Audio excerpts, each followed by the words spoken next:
It's my feel-good breakfast show.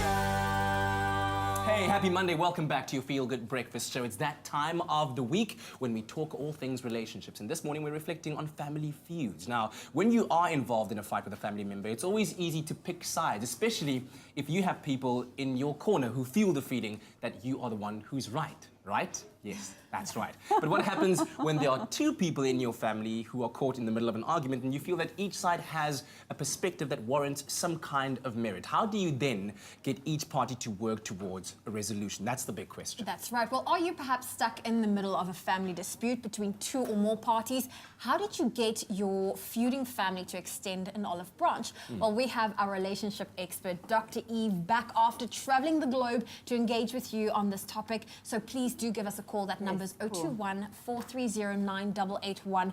If you have a comment or a question, we would love to hear from you. Yeah, great to have you back with us, Dr. Eve. Thank How was you your so trip? much. New York was New York. What happens in New York? Stays in New York. That's All right, what so it's about. while yes. we do await those calls, now, is it easier to just find yourself in a family feud because you interact with families on so many occasions, and especially at such heated occasions when there's things like holidays involved, and it's a time that you need to take off, but now you are in that family situation, so it's quite easy to find yourself in that situation, isn't it? Let's just start at the bottom line, Kat. Don't get involved in family feuds. Don't get involved. Don't get involved in family feuds because you're never going to win. So let's consider what kind of family feuds exist. What are the most common family feuds that exist? Let's start off like really the most simple one right at the top is that between couples divorcing. I mean, that's really a contentious and a very hot one because everybody wants to weigh in and to say something about what happens to the children and what happens in terms of money. So you don't want to become involved in that because this is such a delicate and fragile situation that is going to be fraught one way or another. You don't want to get involved with that.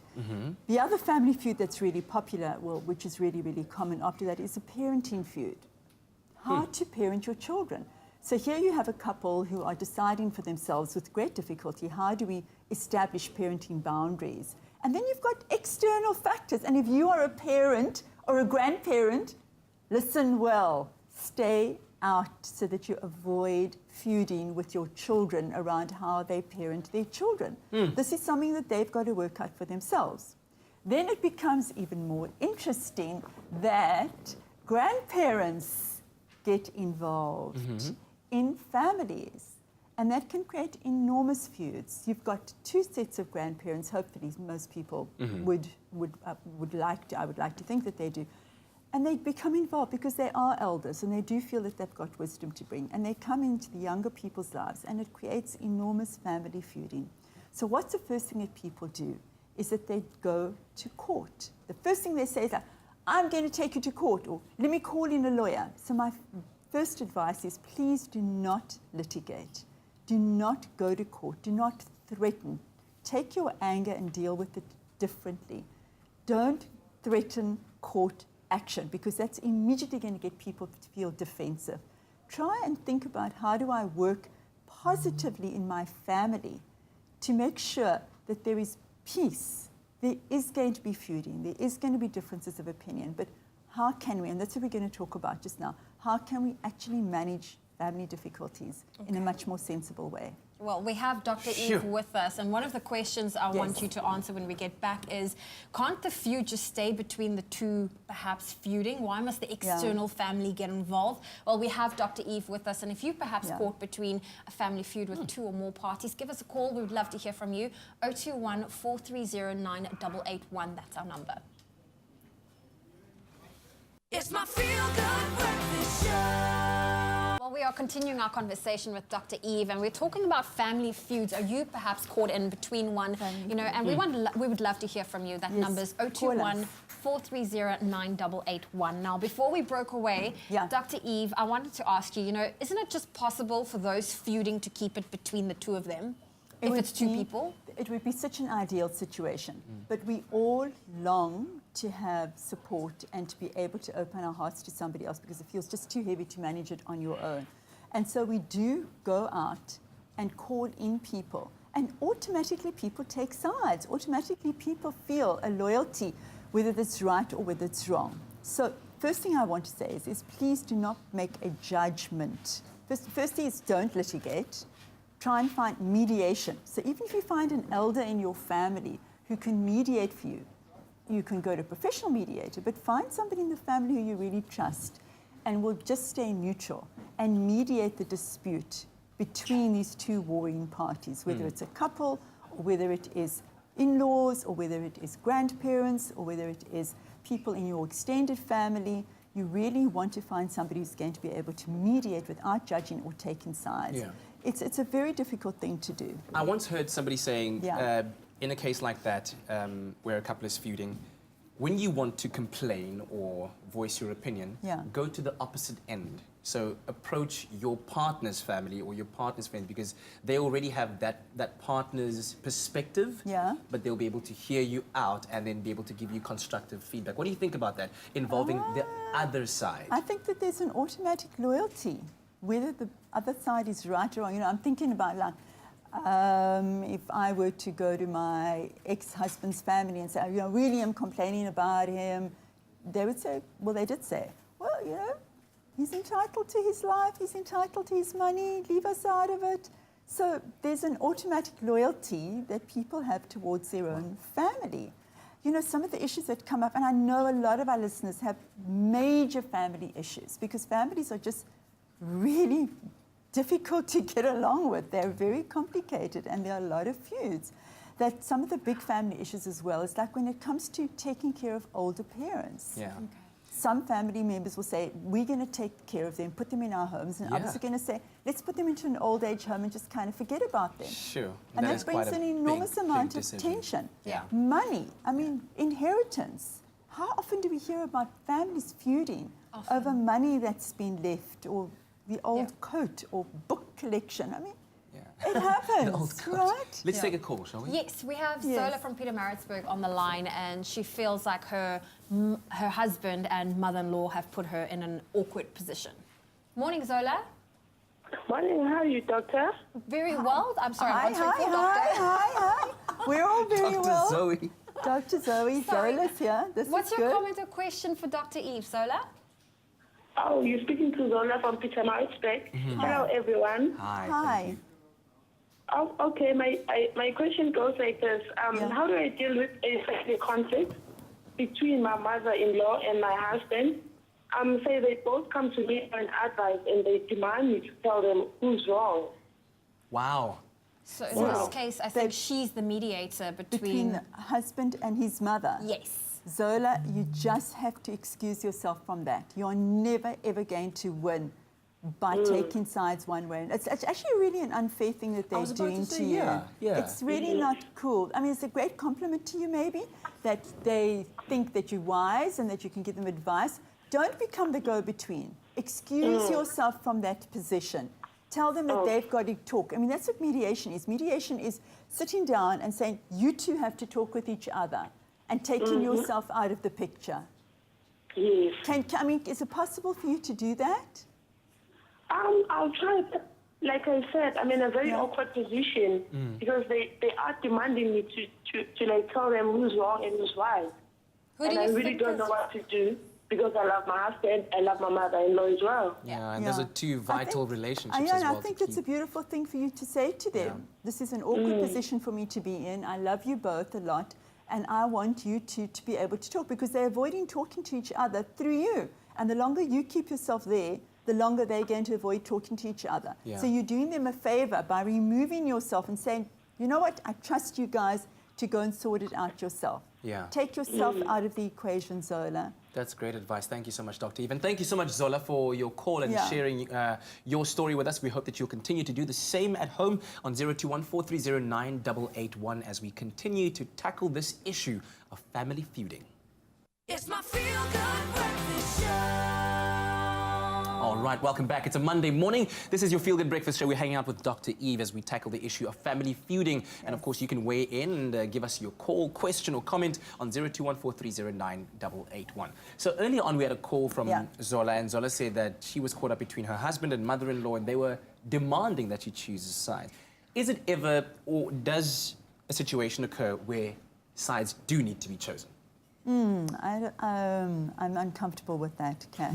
You know why I'll ask you Yeah. that? Because Go earlier ahead. on you were talking about bringing abuse into the Yes, conversation, exactly. right? Now, so there is Exactly. abuse involved, whether emotional or physical or any form, Yeah. where you as a family member, the observer of the feud or the conflict, must say to the wrong party, you are wrong. And I am choosing this side or that side, and these are the reasons. Yeah, I'm thinking of different situations as well. I think it's not about feuding, but I feel very strongly, for example, around parenting. And when parents see that their children are disrespectful or misbehaving towards other family members, parents have to step in and set the boundaries and discipline that child to avoid feuding, because you're going to have the grandparents sitting over there, the parents sitting there, and the child could be disrespectful, and the grandparents are saying, sit down and eat, and the parents are saying, no, it's fine if they move around. I really like the idea that grandparents elders do step in and say, actually, there is a boundary here. Actually, there is some disciplining that needs to happen. When it comes to abuse, it's a little more complicated because of the potential of risk to the woman. So, and of course I know men are abused as well, but we're talking here about women. So say that there is a known factor that the woman in the relationship is being abused. You cannot ever be a bystander. Of course you have to then get yourself involved into that situation and say this is not on, or we notice that something is happening, or offer support. You can never, ever turn a blind eye to anything that's going on. Yeah. If you see children are being neglected in a family, you cannot just be a bystander around that. So, yeah, go ahead, Well, I was sweetie. going to ask, isn't there then a right way of going about it? Yes, So absolutely, which Zoe. methods can people, employ or explore in moments like that? So when it comes to abuse, there has to be an awareness that this person is going to resist and fight back and deny that there's any abuse that's happening in the family or in the couple relationship. And you have to just keep knocking at the door and keep saying, I see that there is abuse. I can see that you're in trouble. Even if they don't acknowledge it or kick you out, which they very well might do. But you just want to all the time be there and be aware that there is feuding that's going on in that family, in that couple situation, and not back down from that at all. Okay. If there's something like infidelity that's going on as well, who do you tell? Do you want to go out and tell somebody? And you were saying earlier on, Kat, it's so important that you choose who you tell so that that person is your person and is not going to lash back at your partner or lash back at your child or at your extended family or your grandparents. That somebody who really is your person and you can trust, because we do want to be able to feel that we're not alone. I prefer that we go to professionals and even to religious people, if you are a religious person, somebody who's going to be professional and neutral and going to be hearing you. We have a caller on the line. I believe it's Tanya from Pretoria. Am I right? Yes, hi, Good Kat. morning. Tanya. Hi, Tanya. Dr. Eve, I just have a quick question. My two little ones, the grandchildren, are currently in foster care. Yeah. But there's a problem for me. There are different risings of children. The foster parents adore the children. But like I said, they let the little ones get away with murder, where I'm a strict grandma. Yeah. When I send the older one to the naughty corner, my mother gets upset with me. How can I handle this thing without fighting? All right. So there are lots of different players here, if I understand. They're foster parents, and then they're the parents, and then the grandparent. Is that right? Is that the combination? So what is your role? Just tell me what your role is. I'm the grandmama. Oh, okay. So you're the grandmother, and you're watching or visiting your children at the foster home. Yes. Yeah. I'm going to say to you, stay with your strictness. Stay with your discipline. It's going to be beneficial. To your grandchildren to get that other voice. They may resist it, and the foster parents may resist it. But foster parenting also, it's quite a delicate situation because they really want to please these children and they want to hang on to the children. You are the grandparent. Be consistent with your discipline. Okay. Don't waver on it. Children thrive on boundaries and discipline. Please do that. I tell you what, we're going to just take a quick little break from your call, Tanya, and we'll come back and maybe just keep on listening, because I think we'll engage a little bit further in this this particular situation that you've addressed. Sure. So thank you very, very much for that. And we'll also keep our lines open on 021 4309 881. It's my feel-good breakfast show. It's my feel-good breakfast show. All right, welcome back. We're going to get right back into it, our relationship chat with Dr. Eve. Tanya was calling, talking about her grandchildren being in foster care and about her influence in that situation causing a fight. So what is your stance? Because I was asking that her mere involvement in that situation is meddling, is it not? It isn't meddling. She has a responsibility as a grandmother, because the law says in this country that if parents can't take care of their children, the grandparents have got a financial obligation to take care of those children. So it's a very it's going to feel like meddling, but she has a right to be able to have a voice there as well. Let's be nice, you know, do it with kindness. Zoe, you were saying earlier, and I think we want to talk about how do we manage family disputes. And, go ahead, Cam. And perhaps that's the thing, just be nice about it and find a good way of doing it. We had a call from Bongani from Empangeni who said that he had a fight with his parents and siblings, or his siblings. The parents chose the sibling side, as a result, he's been shunned from the family. He's even involved his uncle to come in and try and mediate on his behalf. It hasn't worked. What does he do? I would really want the uncle to come in and to mediate. You've got to find a mediator. I said at the beginning of the show, we do not want to litigate, we want to mediate. And what does mediation mean? You said it just now, Zoe. Apologize. Just be a little humble. Move away from your anger and go to the person and say, I'm apologizing, I'm here to mediate, I'm here to build bridges, because families are too important. You don't want to have years and years of not talking with each other. Let's acknowledge the things where we have differences. Let's acknowledge that it feels difficult to actually say, I was wrong. I don't look at forgiveness or forgetting. You don't have to do that. But certainly, how can we find a peaceful way through? Please process disputes. Don't just move away. And the best advice I can give you, process them quickly. When it feels like it's difficult and that you're finding you are stuck and upset and angry, do something about it immediately. Do not wait years until it builds up. And I love how you say to have a mediator, have that person there for you. Definitely do that. So we're going to hopefully, as you heard, that at the end of the day is the best kind of way. So even if we are mamako or to your brother or your sibling, and then just to say sorry, it's more important with your family than to have the feud at the end of the day. No matter if you think you're right or they are right or who's wrong, it doesn't matter. Maybe just ask for forgiveness. Totally. Just say, apologize. I'm sorry. I'm sorry, I apologize, and let us just find common ground. Let us just move away from feuding. It's just too damaging. And it becomes intergenerational. We just want that to stop. We just want people just to really be more peaceful with each other. I think in future we need to have a whole relationship talk Monday on just how to say sorry. I really want to do that. It's one of the most difficult things to do. I really want to talk about apology, because this is part of what I learned at my conference in Washington, how to apologize. So let's do a show around that. I think, we'll bring in some Elton John. Sorry seems to be the hardest word. And can I just do a shout out before we end the show? I just want to say happy birthday to somebody special in New York. Happy birthday! Somebody special? But you have to say the person's name. Happy birthday, Marty. Happy birthday to Marty? Yeah, happy birthday. Who's Marty? He's getting really inquisitive. He's a friend, and he turns 70 today, so I said to him I'd give him a shout out. Marty! Happy birthday! And tomorrow's my birthday. I'm not turning 70, but happy birthday to me tomorrow. We'll send you some cake, Marty. We'll send you some cake. Dr. Eve, thank you very much. We'll do this again we'll talk to you tomorrow. next week. And as always, thanks, babe.